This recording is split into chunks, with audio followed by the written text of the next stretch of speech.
créateurs, bonjour à vous. On se retrouve aujourd'hui pour une vidéo un petit peu spéciale. Alors c'est vrai que ces derniers temps, j'arrête pas de vous dire ça, mais c'est vrai que pour le coup, ça a été demandé par une personne en commentaire. Donc je vous le fais aujourd'hui. Je vais tout simplement vous montrer comment je réalise un modèle d'une carte entièrement sur le programme et puis d'où viennent mes idées et tout ça. C'est vrai que on m'a fait remarquer que je ne le montrais jamais en vidéo et c'est vrai que ça serait beaucoup trop long de vous montrer à chaque fois tout mon processus de création, sachant en plus que moi je trouvais ça mieux en fait de vous fournir tout simplement la carte et à vous après de la télécharger et de la créer à vos goûts et tout ça, mais d'avoir déjà le modèle de préfabriqué en fait tout simplement. Ça m'arrive aussi des fois d'avoir un petit peu la flemme de faire une carte, alors du coup je vais tout simplement fouiller sur les projets Canva et je vais regarder un petit peu ce qui me plaît pour une petite création ou pour ce que j'ai vraiment la flemme. Et c'est vrai que je me disais que c'était quand même plus sympa de vous fournir gratuitement les modèles plutôt que de vous montrer à chaque fois comment les réaliser. Après voilà, je vous montre aujourd'hui comment faire un modèle. C'est en plus j'ai réussi à raccourcir un petit peu la vidéo parce que tout simplement la carte je l'ai déjà réalisée pour ma mère lors de son anniversaire. Donc j'avais déjà eu un petit peu toutes les idées, je vais vous montrer un petit peu comment je fonctionne, mais pas réellement le temps que ça a pris parce que ça a dû me prendre au moins un mois pour tout faire en fait, tout simplement déjà de partir d'une idée, parce que ça c'est le plus compliqué, de s'inspirer, d'avoir une idée profonde de ce qu'on veut faire. Et ça c'est vraiment le plus dur dans l'idée en fait, c'est vraiment c'est le plus dur en fait. Et ensuite passer à la création sur Canva, donc ça c'est un petit peu plus facile, et après finir par les découpes et enfin la décoration qui est pas facile non plus des fois de décorer une carte facilement et joliment. Donc voilà, donc aujourd'hui je vais vous montrer toute la partie avant découpe et des décorations, ce que je fais d'habitude, donc vraiment toute la partie création. Bon, c'est une intro un petit peu longue, donc on va passer de suite au reste de la vidéo, donc un petit peu sur l'ordi et un petit peu sur mon bureau. Pour commencer, on se retrouve ici sur Pinterest et c'est là que commencent les choses en fait. Comme je vous l'ai expliqué dans l'intro, aujourd'hui je vais vous montrer comment je réfléchis et comment je réalise une carte pour un anniversaire ou pour le blog ou n'importe. En fait, c'est ma plus grosse base de données des idées. Donc en fait, tout simplement, là par exemple, j'ai tapé une carte d'anniversaire, donc j'arrive ici. Donc je regarde un petit peu ce qui va me plaire et ce qui va pas me plaire en fait. Je vais faire un tri. Donc déjà, par exemple, si c'est une carte pour femme ou pour homme, je vais trier. Donc là par exemple, je vais réaliser une carte pour femme. Voilà, donc on arrive là-dessus. Donc je vais fouiner pendant assez longtemps, le temps de me trouver des petites idées. Et tout ça, je vais me le marquer sur un carnet comme je vous le montrerai après sur mon bureau. Donc je commence à fouiner. Et je vais essayer de trouver plusieurs idées. Donc dès que j'ai une idée, par exemple, cette partie-là me plaît bien, je vais les mettre dans mes mentions j'aime et je vais l'enregistrer. Et je vais faire ceci pour plusieurs cartes. En fait, je ne fais jamais une copie d'une carte. Je prends une dizaine ou une vingtaine de cartes qui me plaisent bien, avec des petits éléments qui me plaisent bien. Par exemple, je ne sais pas, hein, là c'est pas le cas, mais si par exemple l'arôme me plaît bien mais pas le reste, je vais quand même enregistrer pour avoir la base. Et puis après peut-être ce papillon et ensuite ça. Enfin vraiment, je prends toutes les petites idées qui me plaisent.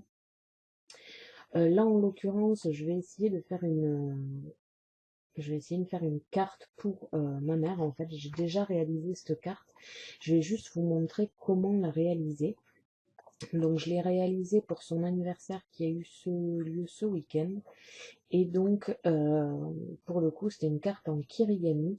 Donc, j'ai pas réellement pris le motif et le modèle là-dessus. Je l'ai créé moi-même. Donc, pour cela, j'ai un peu fouiné pour savoir ce qui me plaisait bien en idée. Et après, j'ai pris une...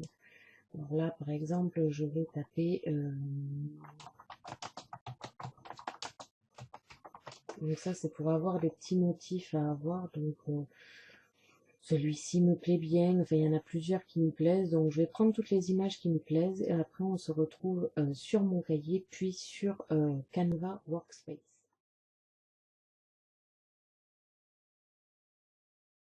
Donc voilà comment je me l'organise ici sur mon petit cahier. Donc pour cela en fait je me fais un petit croquis de ce que va ressembler au final un petit peu ma carte.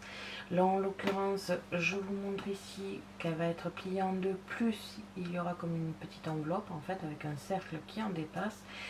Une fois ouverte en fait ça donne ceci pour me donner aussi une idée du montage. Je le fais souvent aussi pour les boîtes pour savoir un petit peu dans quel montage il va y avoir en fait, parce que les boîtes c'est souvent compliqué à faire directement sur Canva Workspace, donc je me fais toujours un petit croquis de ce que ça va donner au final.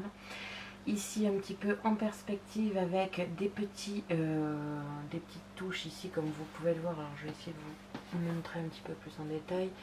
Je marque ici que ce sera de la déco, du texte, de la kirigami, des décos avec des fleurs. Ensuite ici je me fais un modèle un petit peu plus simpliste avec simplement les tailles, donc ici 14 cm sur 11, ici 3,8 cm, le cercle fait 4,8 cm de diamètre. Et pareil pour le texte en kirigami avec ici un petit peu ce qu'il va y avoir sur la kirigami. Et donc c'est à partir de ce modèle ici sur papier, donc malgré que j'ai le programme directement disponible, je passe toujours par cette phase d'écriture pour avoir un petit peu des idées avant de le faire directement sur le programme, parce que comme je vous ai dit, souvent pour les boîtes en plus, il m'est souvent arrivé que je me suis trompée lors de mon montage sur Canva Workspace, tout simplement parce que j'avais pas fait mon petit schéma. Donc du coup, je commence toujours par cette petite phase ici. Et une fois que ça c'est fait, je passe sur le programme comme on va le faire tout de suite.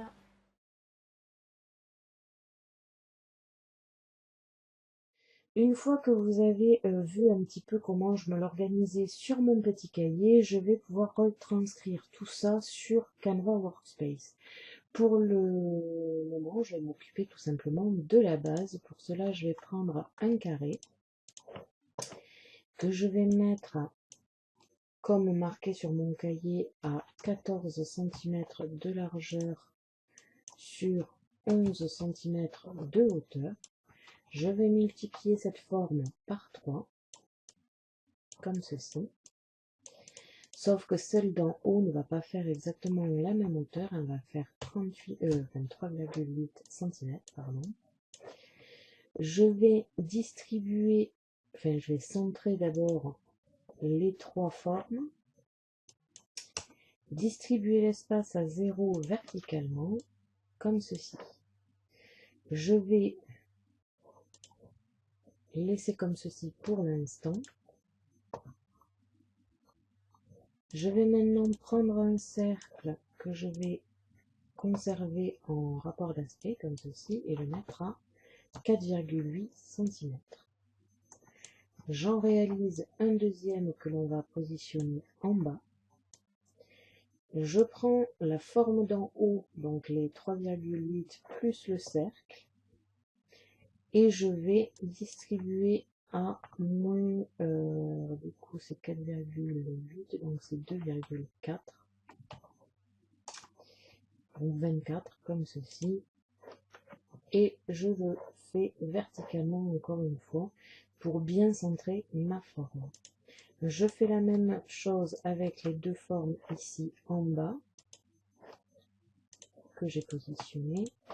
Et pour finir, je vais les centrer ensemble pour qu'elles soient exactement au même emplacement. Une fois que tout ça c'est fait, je prends tout sauf les cercles que je fusionne. Et je vais finir par fusionner le cercle d'en bas et diviser le cercle d'en haut. Comme ceci. Je vais, grâce au P, donc au point par point, chercher, comme vous pouvez le voir, les petits carrés de marquage et tracer mes traits de pliage. Donc pour cela, c'est tout simplement aux endroits où je l'ai marqué tout à l'heure, enfin entre chaque, comme ceci. Je prends juste les traits que je viens de réaliser et je les mets au troisième, comme ceci, au pointillé de pliage finalement. Et ensuite, je groupe le tout. Et ça, c'est ce qui va constituer la base. Donc en fait, cette partie du cercle ici va rentrer dans celle-ci. Donc c'est vraiment très joli pour l'avoir fait justement pour l'anniversaire de ma mère. Je trouve que c'est très joli comme carte.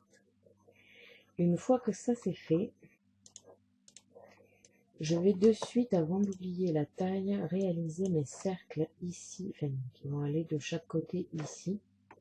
Donc étant donné que là j'ai fait de 4,8, je pense que je vais essayer 1 cm de moins. Donc 3,8. Je trouve que c'est un tout petit peu petit, donc je vais essayer à 4. 4, je trouve ça très bien. Comme vous pouvez voir, je regarde en fait tout simplement ce que ça donne un petit peu sur ma base ici. Quand je trouve que c'est bien, je le mets de côté et j'en fais 2 pour les 2 côtés qu'il va y avoir ici. Et ça, on va dire que c'était le plus facile. Maintenant, je vais réaliser la partie texte et donc kirigami en même temps. Donc comme vous avez pu le voir dans les questions fréquentes, je décale ici mes motifs pour avoir mon support en libre. Je reprends un rectangle, enfin un carré ou n'importe, de toute façon moi je prends toujours un carré, j'enlève le rapport d'aspect, je prends les tailles que je veux. Je vais réaliser un premier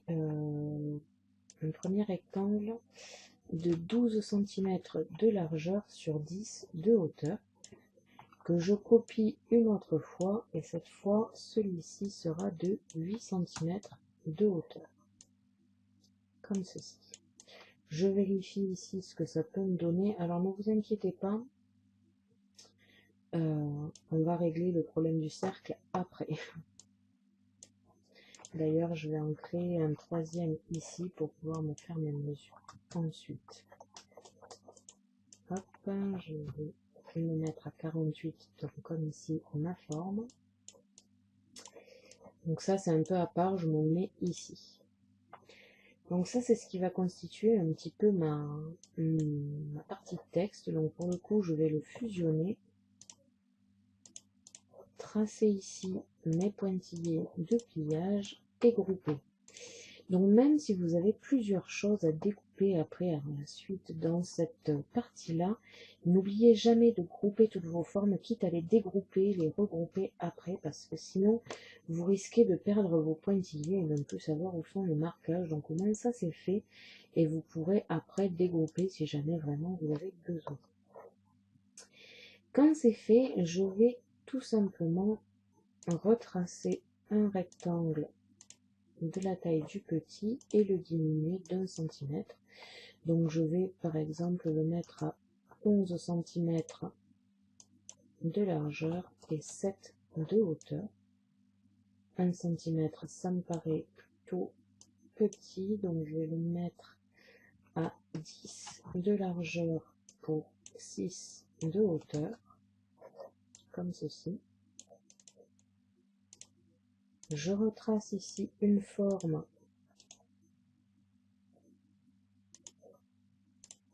par-dessus que je vais envoyer vers l'arrière-plan. Je vais centrer mes formes ici et du coup supprimer celle-ci.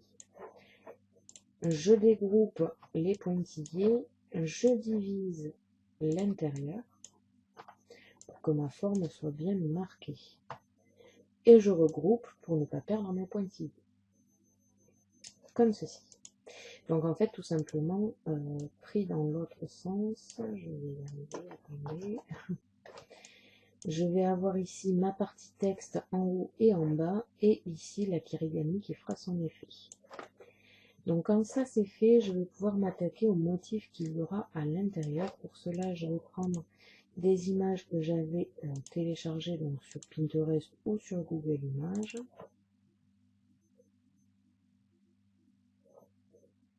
Là, en l'occurrence, je vais prendre ce motif ici.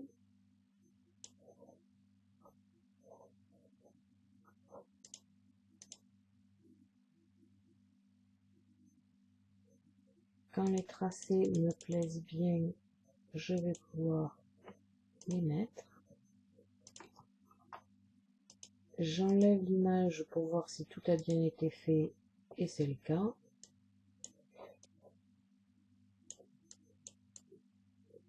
Je positionne ici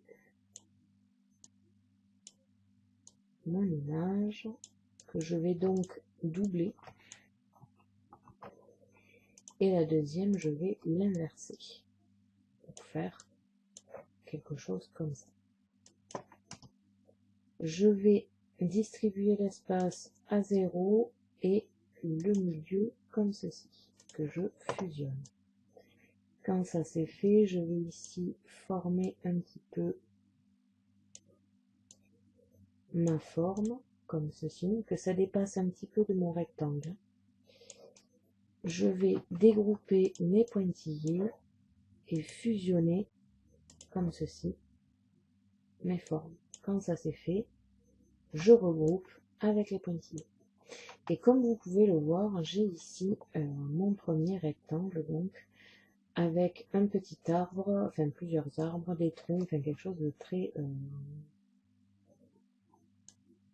forêt, hein, faut être sincère. Ensuite, je vais prendre un motif de chouette, donc pour cela, j'avais des SVG tout fait, en fait, c'est bistouille.fr qui les fait. Donc en fait, je m'en sers assez souvent parce que c'est gratuit et que c'est toujours utile d'avoir des SVG déjà faits. Une fois que j'ai ma chouette, je vais la positionner ici par-dessus mon modèle. Donc comme je vous ai expliqué aussi dans les questions fréquentes, si vous avez un peu du mal à voir ce que ça va vous donner, en fait, vous avez qu'à tout simplement mettre des couleurs, donc là par exemple vert pour la forêt et du marron pour la chouette, pour voir un petit peu ce que ça va vous donner une fois terminé en fait. Quand ça vous plaît au niveau de la taille, vous doublez la forme de la chouette que vous inversez aussi, comme ceci. Je vais maintenant enlever les couleurs parce que des fois moi ça me perturbe quand je fais mes formes. Quand vous avez votre première partie texte, comme vous pouvez le voir ici, je vais tout simplement créer mon cercle qui va le positionner. Donc là en l'occurrence, j'essaye de faire quelque chose d'assez large pour éviter que le cercle me gêne après en fait. Donc je le positionne un petit peu là où je le veux en fait. Je vais encore une fois dégrouper mes formes et diviser ici. Je décale ma base, je regroupe avec les pointillés. Je vais copier la forme, l'inverser comme ceci. Je vérifie ici ce que ça va un petit peu me donner. Si le cercle n'est pas assez large, n'hésitez pas à le refaire. Donc pour cela, vous revenez en arrière.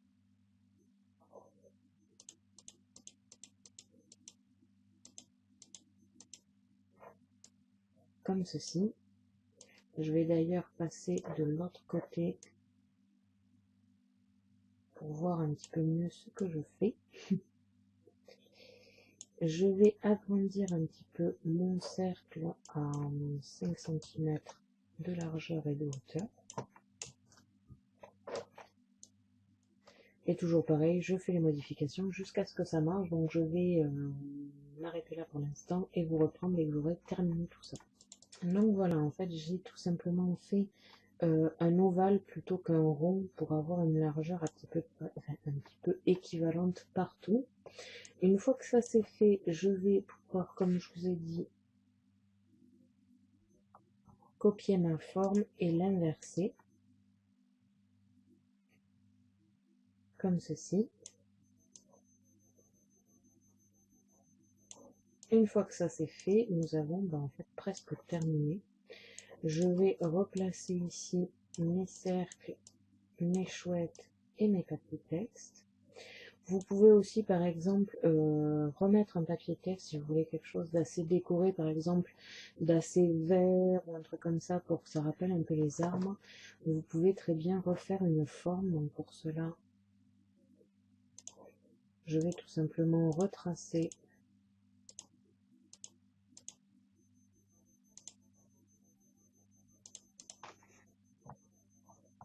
mon carré ici. Donc là, quand j'ai des triangles comme ceci, je me mets en zoom au maximum, je le mets en courbe des deux côtés.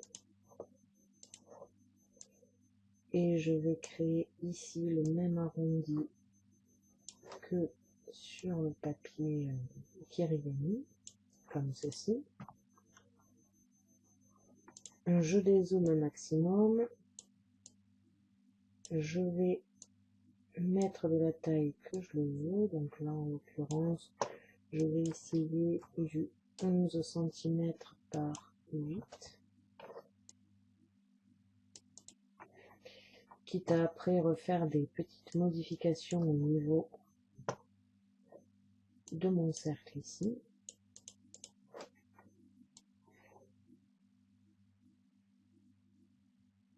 Comme ceci.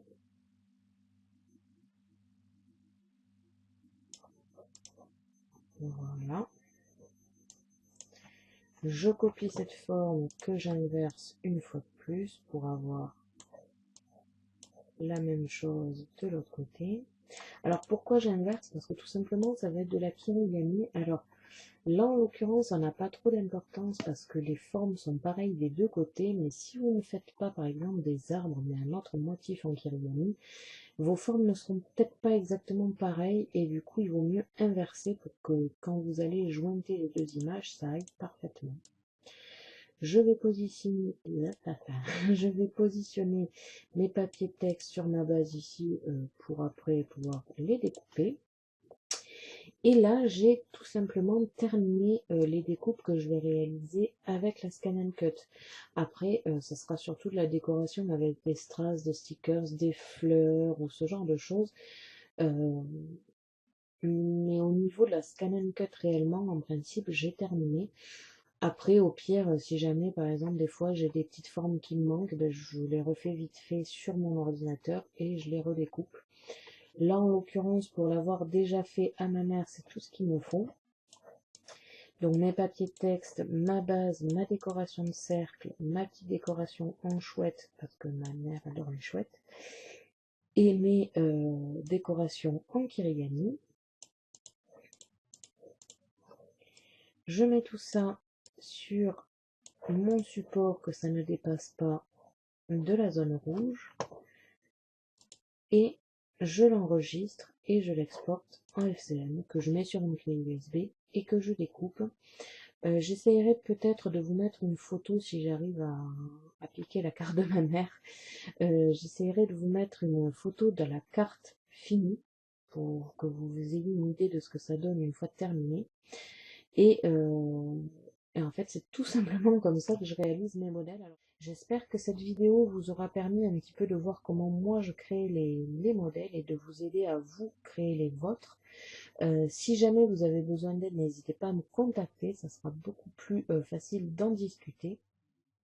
Merci à tous d'avoir regardé ma vidéo, n'hésitez pas à me poser des questions ainsi qu'à me dire en commentaire ce que vous avez pensé de cette vidéo. Je vous invite à me suivre sur mon blog ainsi que mes réseaux sociaux que vous pouvez retrouver dans la description de la vidéo. Et n'oubliez pas que j'ai un lien en partenariat avec Megacrea qui se trouve aussi dans la description. À la prochaine pour de nouvelles créations.